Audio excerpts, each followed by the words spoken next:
ਖਾਨੇਵਾਲ ਦੀ ਜਨਾਹ ਲਾਇਬ੍ਰੇਰੀ ਨੂੰ ਬਣੇ 11 ਵਰ੍ਹੇ ਲੰਘ ਗਏ ਨੇ, ਪਰ ਅਜੇ ਤਾਈਂ ਇੱਥੇ ਮੁਸਤਕਿਲ ਅਮਲਾ ਤਾਇਨਾਤ ਨਹੀਂ ਹੋ ਸਕਿਆ। ਦੂਜੇ ਮਹਿਕਮਿਆਂ ਦਾ ਅਮਲਾ ਐਡੀਸ਼ਨਲ ਚਾਰਜ ਤੇ ਲਾਇਬ੍ਰੇਰੀ ਦੀ ਦੇਖਰੇਖ ਕਰ ਰਿਹਾ ਹੈ। 2005 ਤੋਂ ਅਮਲਾ ਅਤੇ ਲਿਟਰੇਸੀ ਸੁਸਾਇਟੀ ਨਾ ਹੋਣ ਪਾਰੋਂ ਲਾਇਬ੍ਰੇਰੀ ਨੂੰ ਨਵੀਆਂ ਕਿਤਾਬਾਂ ਅਤੇ ਦੂਜੀਆਂ ਲੋੜੀਂਦੀਆਂ ਸੁੱਖ ਸਹੂਲਤਾਂ ਨਹੀਂ ਦਿੱਤੀਆਂ ਗਈਆਂ। ਇਸ ਦੌਰਾਨ 9 DCOs ਦੇ ਤਬਾਦਲੇ ਹੋਏ, ਪਰ ਕਿਸੇ ਨੇ ਇਸ ਮਸਲੇ ਦਾ ਉਪਾਅ ਨਹੀਂ ਕੱਢਿਆ। ਲਾਇਬ੍ਰੇਰੀ ਅੰਦਰ 350 ਮੈਂਬਰ ਰਜਿਸਟਰਡ ਹਨ, ਪਰ ਘੱਟ ਕਿਤਾਬਾਂ ਹੋਣ ਵਜੋਂ ਹਰ ਦਿਨ ਛੜਾ 20 ਤੋਂ 25 ਪੜ੍ਹਾਰ ਹੀ ਲਾਇਬ੍ਰੇਰੀ ਆਉਂਦੇ ਨੇ।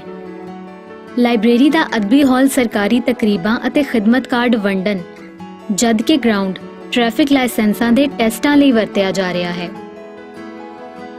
ਪੜ੍ਹਾਰ ਆਖਦੇ ਨੇ ਵੀ ਲਾਇਬ੍ਰੇਰੀ ਨੂੰ ਲੋੜੀਂਦੀਆਂ ਸੁੱਖ ਸਹੂਲਤਾਂ ਦਿੱਤੀਆਂ ਜਾਣ ਤਾਂ ਜੋ ਨੌਜਵਾਨ ਮੁਸਬਤ ਕੰਮਾਂ ਵਿੱਚ ਰੁਚੀ ਵਿਖਾਣ।